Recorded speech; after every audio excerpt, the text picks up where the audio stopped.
Parole du gouvernement. Monsieur le ministre, bonsoir. Bonsoir, monsieur. Vous avez un communiqué au nom du gouvernement. Oui. Communiqué du gouvernement relativement aux événements du camp de déplacés de Diokwe. La ville de Diokwe a enregistré des événements graves les jeudis 19 et vendredi 20 juillet 2012 qui ont occasionné la mort de 11 personnes et fait 57 blessés, ainsi que plusieurs cas de viol, de vol et de destruction de biens. Le gouvernement a immédiatement dépêché sur les lieux, le samedi 21 juillet 2012, une mission pour s'enquérir de la situation et prendre les mesures appropriées. Au cours de sa réunion tenue ce jour, mardi 24 juillet 2012, un compte-rendu détaillé de cette mission a été fait au gouvernement. À la suite de ce compte-rendu, le gouvernement condamne fermement les actes d'une gravité extrême commis, ainsi que la recrudescence des actes de violence dans la partie ouest de notre pays. Le gouvernement exprime aux populations victimes de ces actes de barbarie ses condoléances les plus attristées. Le gouvernement présente ses vœux de prompt rétablissement aux blessés. Le gouvernement invite la population ivoirienne à agir conformément à l'appel de son Excellence, Monsieur le Président de la République, en faveur de la nécessaire réconciliation entre les Ivoiriens et d'une paix durable. En raison de la gravité des actes commis et des conditions de leur survenance, le gouvernement appelle la population, en particulier les décideurs politiques et les médias, au calme et à la retenue. Le gouvernement met en garde tous ceux qui, profitant de l'émoi des populations face à de tels actes de barbarie, font une exploitation inappropriée des événements survenus et appelle les Ivoiriens à la cohabitation pacifique et à l'entente cordiale, gage d'une paix sincère et durable dans notre pays. Le gouvernement salue la bonne collaboration dont font preuve l'ONUCI et l'ensemble des structures humanitaires dans la gestion de ces événements dramatiques, ainsi que pour leur présence constante auprès des populations. Le gouvernement engage les services judiciaires à procéder dans les plus brefs délais aux enquêtes sur le terrain, de façon à situer clairement les responsabilités et sanctionner tous les auteurs des crimes et délits commis. Le gouvernement rassure la population quant aux mesures qu'il prend pour assurer la sécurité des Ivoiriens dans leur ensemble et envisage de prendre dans les prochaines semaines des mesures complémentaires visant le renforcement de la présence militaire dans le district des montagnes.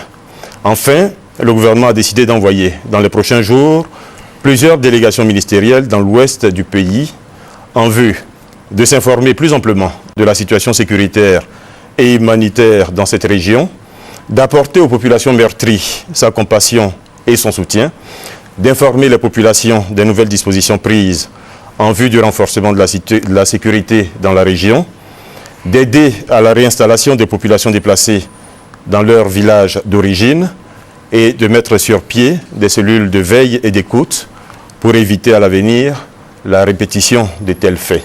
Fait à Abidjan le 24 juillet 2012 pour le gouvernement, le porte-parole. Monsieur le ministre, pourquoi c'est seulement maintenant que le gouvernement réagit?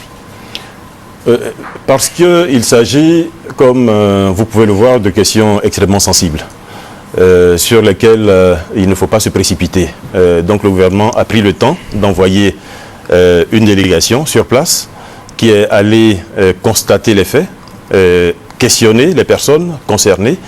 Et ce compte-rendu a été fait ce matin, le compte-rendu de cette mission au gouvernement, qui, donc, suite à ce qui a été vu sur le terrain, a décidé de prendre un certain nombre de mesures, et ce sont ces mesures que nous venons présenter. Donc nous avons pris le temps d'écouter avant d'agir. Et pourquoi toujours l'Ouest? Dites-nous, est-ce que le gouvernement ne peut pas prendre des mesures draconiennes définitives? C'est une question, c'est une très bonne question. C'est une très bonne question, en effet. Mais comme vous le savez, l'Ouest, ça a été d'abord, c'est d'abord la frontière avec le Libéria, bon, qui est une zone extrêmement sensible, qui sort d'une guerre qui a duré longtemps et qui malheureusement a formé des gens, des personnes qui aujourd'hui se prêtent volontiers sur d'autres terrains, j'allais dire, de guerre. Il se trouve aussi que l'Ouest a été la zone de repli des miliciens quand ils ont été chassés des autres zones qu'ils occupaient, à Abidjan ou ailleurs.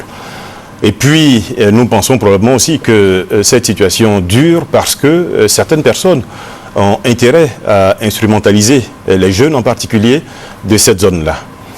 Et c'est pour cela que le communiqué que j'ai lu tout à l'heure tient à mettre en garde un certain nombre d'hommes politiques et un certain nombre de médias qui malheureusement tirent trop facilement sur cette corde qui est extrêmement sensible de l'ethnie, de la religion, etc.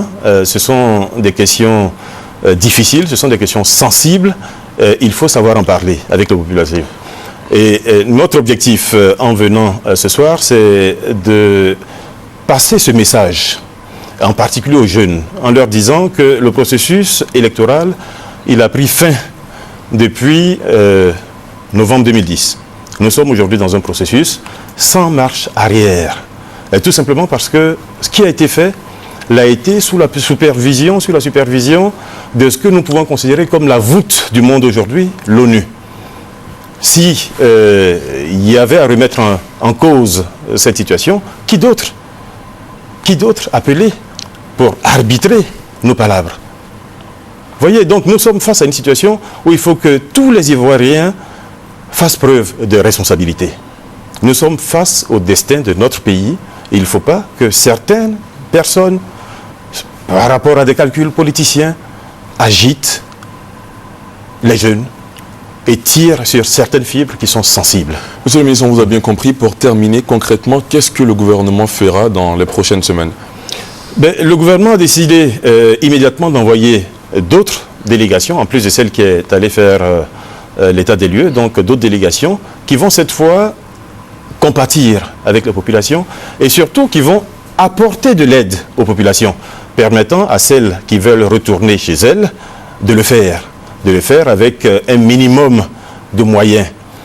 Donc il ne s'agit pas de recréer un autre camp de réfugiés, parce que nous avons malheureusement pu voir que derrière les réfugiés se cachaient des miliciens dans le camp qui est concerné par notre présence ici.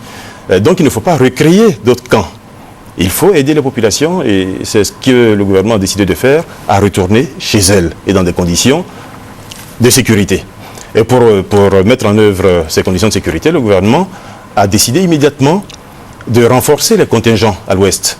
Mais surtout, et il appartient peut-être à l'état-major d'en parler dans les prochains jours, dans les prochaines semaines, il est prévu de renforcer très sensiblement la présence militaire, en particulier par l'installation d'un bataillon sur place. Je pense que toutes ces mesures... Un bataillon dissuasif? Un bataillon qui, avec évidemment tout l'équipement qui permettra d'avoir un meilleur contrôle sur la totalité de la frontière et sur la totalité des frontières, des forêts de cette zone. Merci à vous en tout cas pour toutes ces précisions, monsieur le ministre. Bruno Nabagné-Koné, porte-parole du gouvernement. Avec vous, on a parlé des événements du camp des déplacés de Naïbli dans l'ouest de la Côte d'Ivoire.